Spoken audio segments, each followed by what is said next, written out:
All right, before I get to my next guest, Tom Patri, I want to give a shout out to our friends over at Positive Vibes Golf.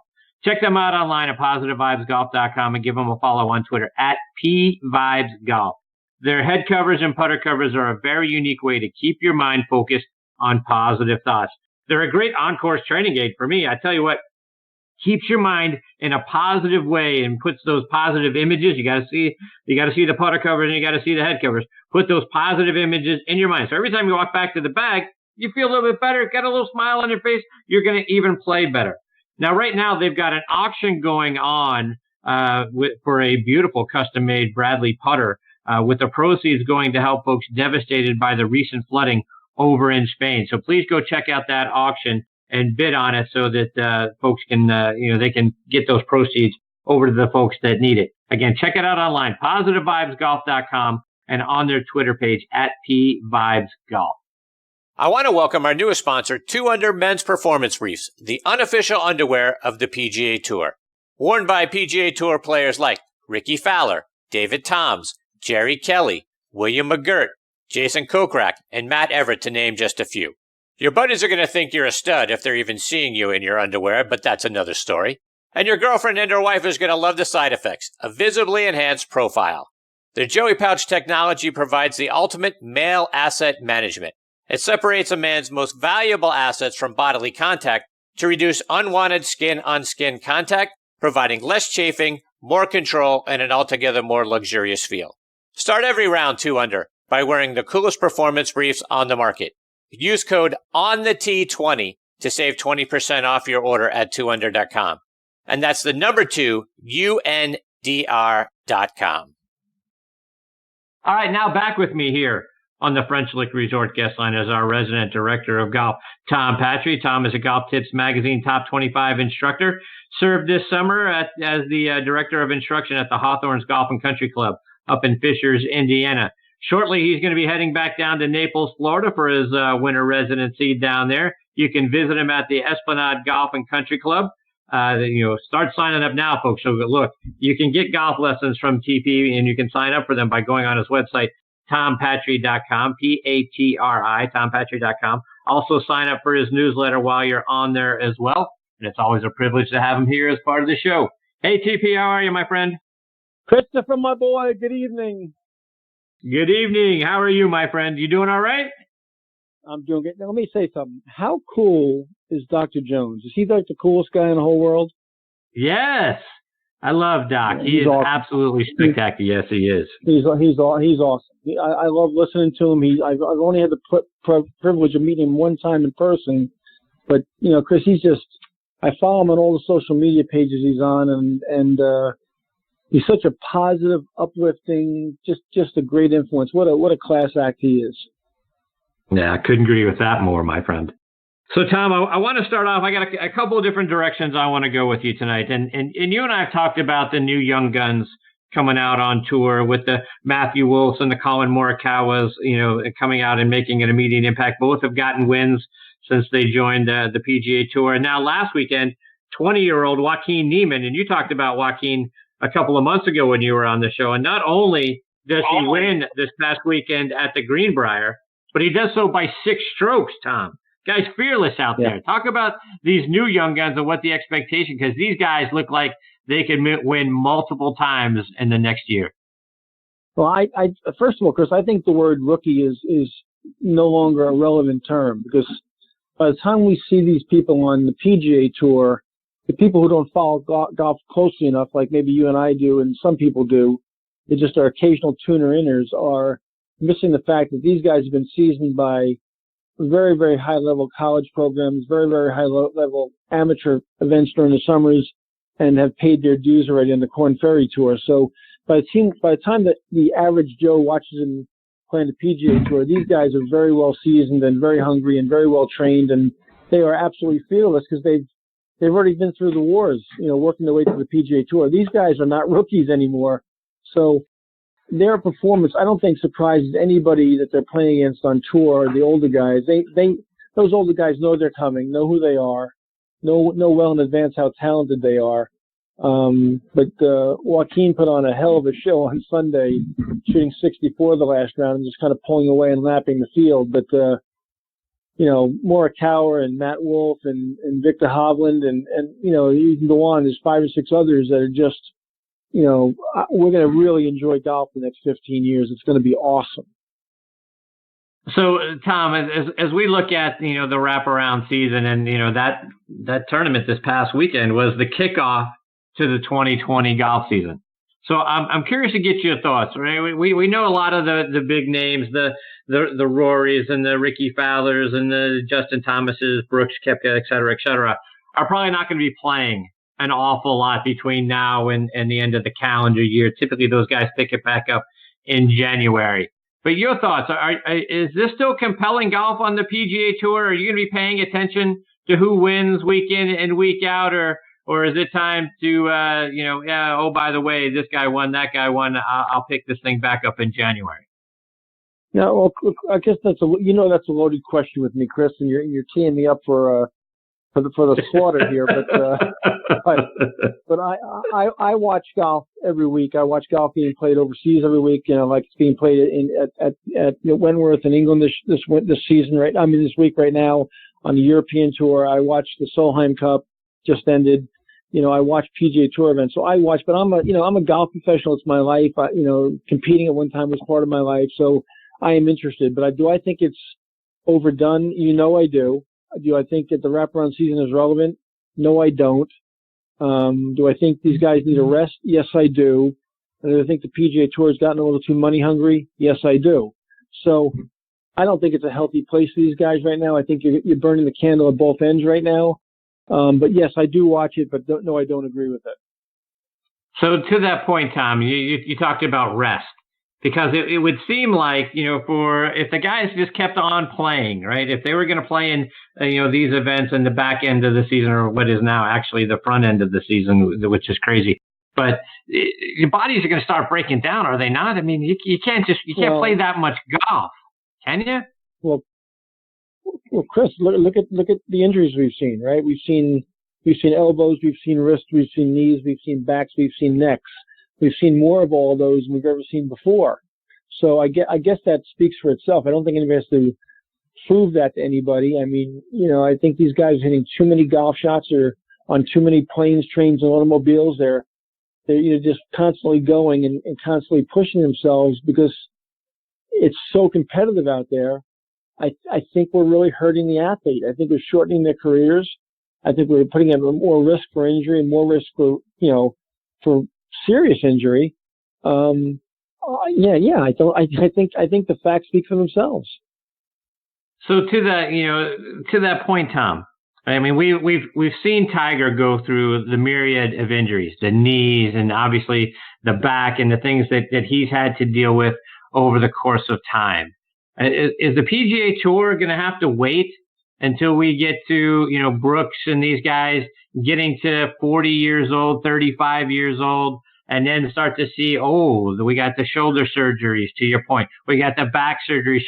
Hey, you know what? Maybe this is too much golf. Hey, maybe we need to back this thing down and go back to the way it used to be so we can give these guys 4 or 5 months off of rest before we ask them to come back out and play in our tournaments. I mean, is it going to take these guys that we're seeing now that are in their late 20s and 30s get to their mid to late 30s and have these same sort of Tiger-esque injuries before we figure out this is just too much on the body?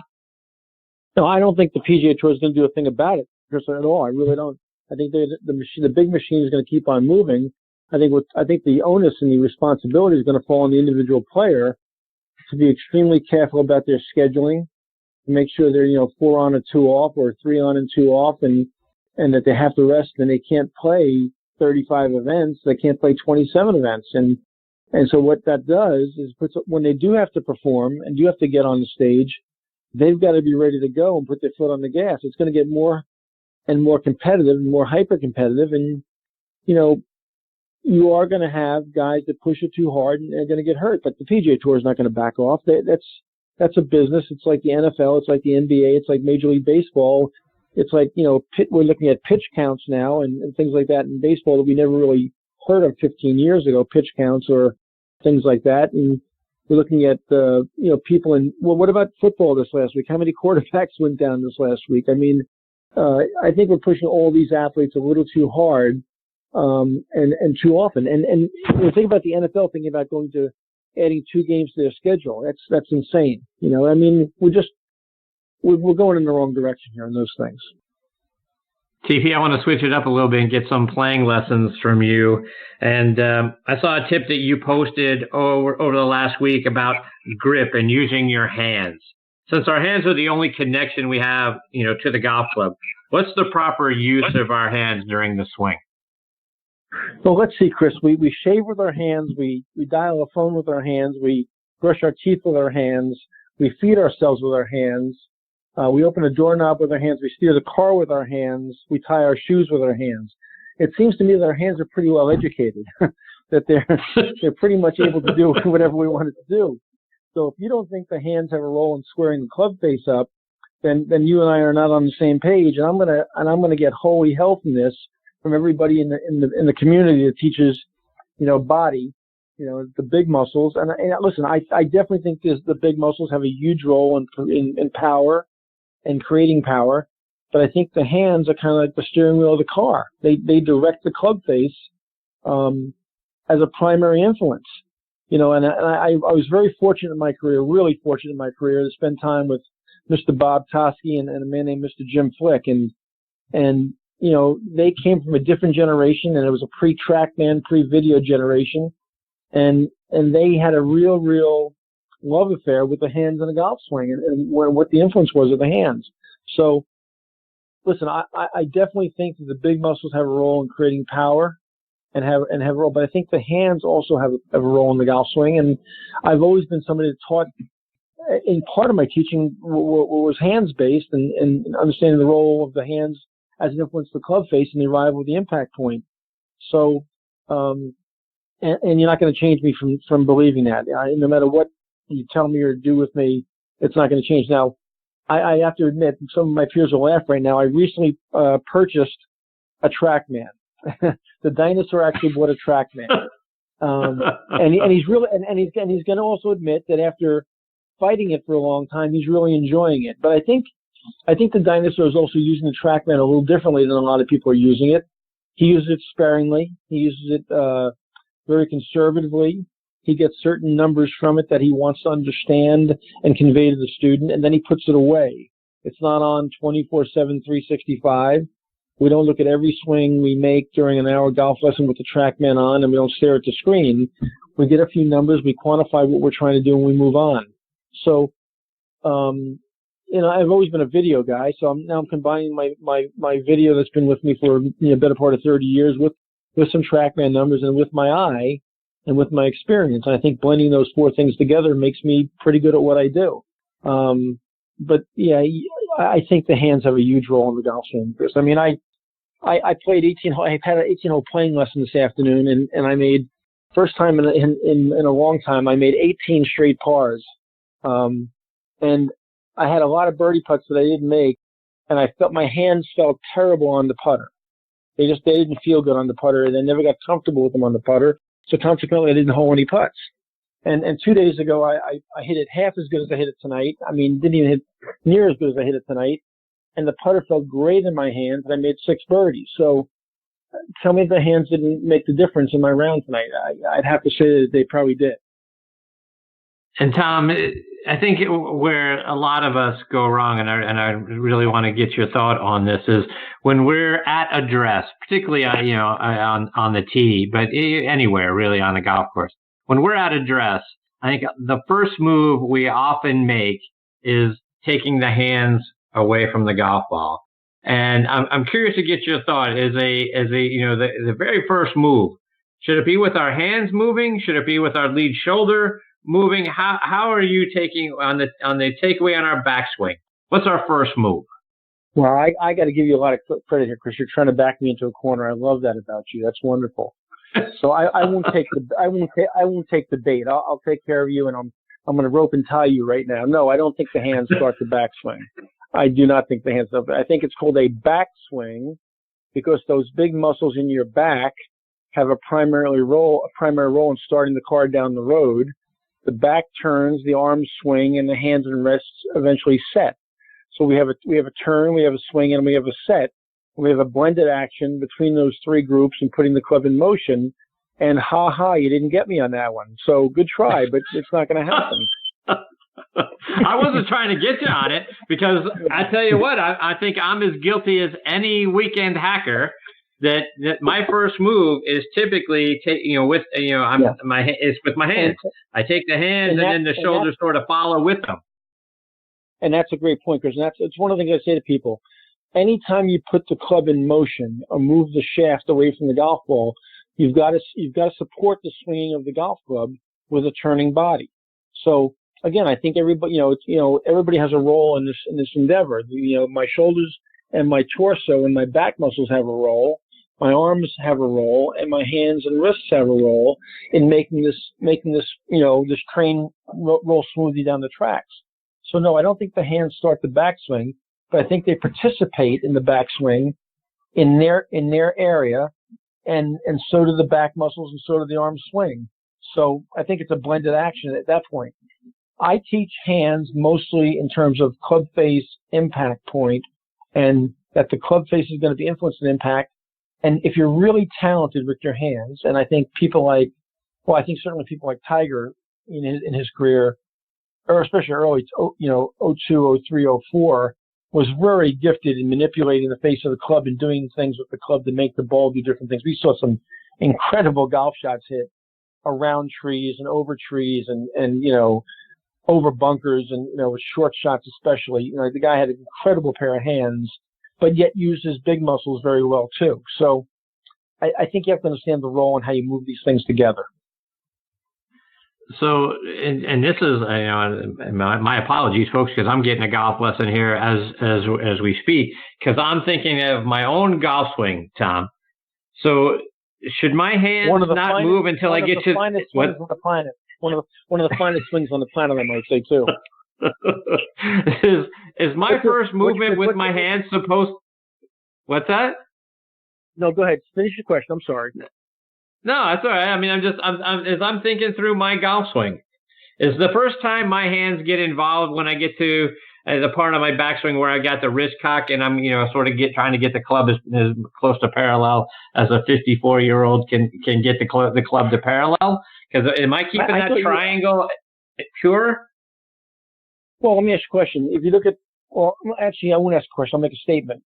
If you look at the top of Tiger's backswing, he's got a very flat left wrist, but he's got a very neutral grip, okay? And you get to the top of Freddie Couples' backswing, who has a really strong left hand, yet his left-hand wrist is very, very cupped.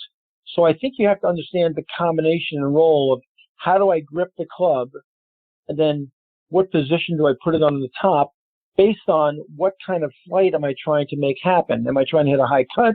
Am I hit a sweeping draw, a relatively straight shot, a high shot, a low shot? What am I trying to do?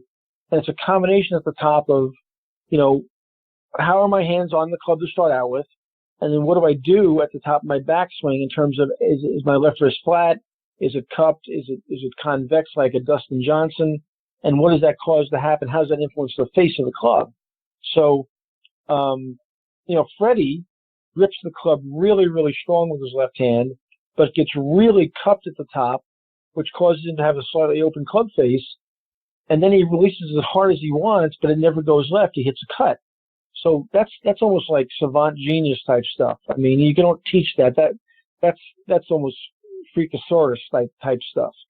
So if you understand the combinations of grip strength or grip position, if you will, and left wrist position at the top, you can make a lot of different things happen with the golf ball. But I think we're at a 401 level when we start thinking that way. So when I have Chris in front of me, what's your handicap, my friend? 12. 12. You've got to get that golf club in a pretty pristine condition, make him understand the condition of his left hand at address and how he grips the club, and where he's trying to set the club to, and in what condition he's trying to set the club to at the top of his backswing, based on whatever ball flight he asks me to create for him. When people come to me, I don't tell them what kind of ball flight they want. I ask them what they want. Are you more comfortable hitting a draw? Are you more comfortable hitting a fade? Do you want to hit it higher? Do you want to hit it lower? What do you want to do? Because whatever you want to do, we can design that. We can make that happen. but you have to tell me what you want, and I'll explain how it's going to happen then. Tom, you've also got a great tip that I saw recently on social media using a tape measure on the putting green. Talk about what that drill does. Okay, well, Chris, I've always been blessed, and although I didn't shake any in today, which was very frustrating, I in my career I've really been a pretty good putter. I putted, I think in my college career especially, I putted at a very high level. Looking back when I played a lot of golf and I worked on my golf game a lot, in 80 and 81 in my college career, I was lucky enough to win 5 or 6 college tournaments in an NCAA Division II. The only 2 players I played with in my college career that I thought putted better than me were Corey Pavin and Willie Wood. And I thought after that, I didn't think anybody putted any better than I did. So I thought I was pretty good at that. But I always believed, and I always saw the putter putting the ball in this way. I think every putt is straight, and you aim it at a certain point, and then you dictate what speed you want, and you let the ground be your friend. So I use the tape measure on straight putts to drill face and path, but then I'll also have a student take a tape measure on a 25 or 30 foot putt and say to them, okay, where do you want to start the ball? I think everything's about the starting line. Where do you want the ball to start?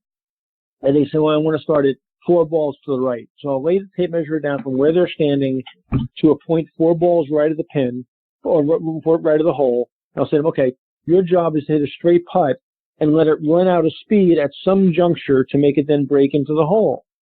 And it just makes perfect sense. You have this linear track that you're rolling the ball down, and you're trying to coordinate the speed, because I think everything comes down to speed control. Everything comes down to speed control. You want to watch the worst putter in the world putt. He doesn't hit it 6 feet right or 6 feet left of the hole. He hits it 6 feet short or 6 feet long of the hole because he can't control the speed. So once you determine a starting line, everything's about speed control. Tom, a couple more before I let you go. And no, obviously, wait a second, Chris. Now that we're done with the playing lesson, make sure you send that PayPal in as soon as we're done. Indeed. Okay, 2 more questions. 2 more questions. And you just heard, obviously, with Doc on the show. And I noticed you posted one of his grandfather's videos on your Facebook page, typically around, this one happened to be around short chip shots. And he used a variety of different clubs, but he used a lot of wrist cock in his right hand and then came down with a decelerating blow and hit that nice chip shot. Is that so? Does that still play today? Is that still something you would teach, or is it different now to get rid of that? No. Well, first of all, you're looking at one of the greatest pair of hands that ever played the game, and you're looking at a different era when green speeds were a lot slower than they are today. And turf conditions were not as tight as they are today. So when the average handicap, 15 or 12 or 15 handicap gets really risky like that on a tight lie, usually we see plenty of things happen with contact. So we want to get the hands a little quieter, a little more dead, if you will, when they chip and pitch the ball today. Bobby was a very gifted, as Phil Mickelson is, as Raymond Floyd was, as Crenshaw was, Faxon to some degree, Trevino certainly had incredible hands, just great hands, and they could do whatever they wanted with the club. So people look at that and they try to emulate that. Well, how many amateurs have hands like Phil Mickelson? That would be nobody. So I try to get the hands a little quieter today in my teaching when they're chipping and pitching the golf ball. But that video of Jones that you're talking about that people can find on my Facebook page is an incredible black and white of Bobby hitting chip and pitch shots, way back when. One of my, and Doc knows this because when I met him, I told him this. One of my all-time heroes in golf was Bobby Jones. Certainly, with all the studying I've done and all the reading I've done and all the information I've chased, those old black and whites are some of my favorites of all time. They're incredible. And Tom, another one of your students just had some great success winning a club championship. So wanted to give you an opportunity to give a shout out to that young lady. Well, Kay Fuller, one of my students here in Fishers, just won the Women's Club Championship at the Hawthorns where I'm teaching. I was trying to figure that out, Chris. I think that was I know I'm closing in on like 50 or 60 club championships or something like that. I mean, through my years with people, which is a lot of fun. It's fun when you coach a tour player that wins, or you coach a really good college player that wins a college event, or a junior that wins a really big junior tournament. But club championships are very dear to me, because it's the average golfer who's playing his home course at his club in front of his own peers, and it's so much fun to watch somebody have success that you've worked with, at a local level, go out and do something like that. So, I remember as a kid, I won our club championship in my club growing up, and I thought that was, it was like winning like the U.S. Open for me back then. It was a major, so yeah, Kay Fuller won our club championship this week, and that was, like I said, a lot of club championships for me. So it was fun to watch somebody win one again. Good for her. She worked hard all year, and she deserved it. Tom, remind our listeners again how they can. No. Before we do that. Yep. How many games are the Red Sox out right now? Oh, I don't know what you're talking about. It's football season. What are we talking about baseball for? No. Wait a second. No. Don't be hiding now. You can't be hiding behind the microphone right now. Okay. They're only 103 games out. It's not that bad. They can make a run at this thing. Okay. And I know what you did too. My Yankees had 3 major injuries this week. You put the voodoo on them this week, didn't you? You did that. Yeah. That was you. That was you that did that. Hey, you guys with the curse of the Bambino for all of those years. We're giving you the curse of the Big Poppy, and you're getting your guys back. We owe you. But how about all these injuries in sports this week? Seriously, between baseball and football, you talk about injuries in golf. I mean, when have we seen this many quarterbacks go down in the same week with serious injuries? Right. Baseball players, and it's just, what do we do? We're just stressing the body so much right now with so much speed. It's just, it's fun to watch, but we're all getting hurt here all the time. Yeah, and like I say, to the earlier point, I think it's overuse. And I think, some of the stuff has to do with how well we're taking care of ourselves in the off season, and nutrition, and everything plays a role. For every Drew Brees, Ben Roethlisberger, there's a Tom Brady, right? Guys that are doing it differently than anybody's ever done it in the past. And so kudos. There's that. Yeah, kudos. Great point. It's a great point. Yep. Tom, let our listeners know how they can stay up to date with all the great things you do, and come see you down in Naples. Get a on your calendar to book a lesson, and then everything that you're putting out over social media. Yeah, Chris, thank you very much. First of all, they can get to me certainly through tompatri.com, which is my website, and then certainly all the social media outlets: Facebook, LinkedIn, Twitter, Instagram. I chase all those social media platforms every day. As far as Naples is concerned, the lesson book is already open in Naples, and I've got some good news, bad news. Good news for me, bad news for some people. November is already sold out 100%, which I'm pretty excited about. I'll be able to feed myself and my dogs and my wife, so that'll be good. And then December is about 50% sold already. So if you want to get in December, you got to get on your horse pretty soon. So, I'm not beating my chest, but it's been great. Naples has been great to me, and the Esplanade has been great to me, and I'm very grateful for both that town and that club that I'm at. But I am booking things all the way through May right now. So if anybody wants to come down and escape the cold weather, and I hope Chris will come down to Naples finally this winter, and we'll play some golf together. We better get a date set soon. Tom, it's always a pleasure having you as part of the show. You make it so much fun. I can't thank you enough for being here again tonight, and all the lessons that you shared, and the great things that you continue to do. I appreciate you, my friend. Well, Chris, when you have guests on like Doc Jones and Lisa tonight, and the Paul Ramez of the world, and we can go on and on and on, all the great guests you have on the show, and Gail Graham, and so many great guests that are talented people and really passionate people. And they come on your podcast because we think the world of you. And thank you for everything you do. And I enjoy being on every time. And I'll do it until you put me in the box and put the dirt on top of me. So let's keep this thing going. Absolutely. Can't wait. TP, have a great rest of your week. I look forward to catching up with you again in a couple weeks, my friend. God bless you, pal. Thanks for having me on. See you, Tom. That's a great Tom Patri, Patri. TomPatri.com is his website. You can find him on social media under @TomPatri. Folks, like he said, when you try to get down and try to get some time with him, do it now. Get on his calendar, go on his website and book that thing. Because as you've heard over the many weeks that we've had Tom on the show, tonight was the 23rd time Tom has been a part of the show. So you've had a lot of opportunity to hear the great lessons and the great feedback that Tom has. Get on his calendar. Go see him. You're going to really benefit from it. Heck, I just got a lesson as we sat here and probably changed my backswing. So if it can do a little bit for me, it'll probably do a little bit for you as well. Shave a couple of strokes and get you on the right track. I know that hopefully I get the opportunity to go down and see him at Naples.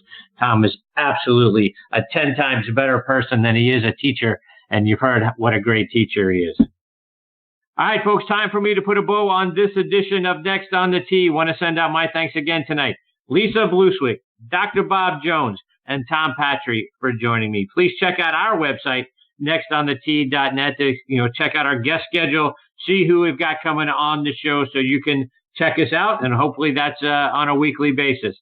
Please take a look at us. We're on every podcasting site that we could possibly be on. We're on Podbean, we're on Spotify, we're on iHeartRadio, AudioBoom, Player.fm. Our good friends now on LaunchpadDM.com. Please go on there and click the subscribe button. We really appreciate that very much. Can't thank, again, our friends on Podbean. They're featuring us right there in their golf section. So kudos to them, and we thank them very much. And look, just if you like listening to podcasts across all genres, check out Podbean.com.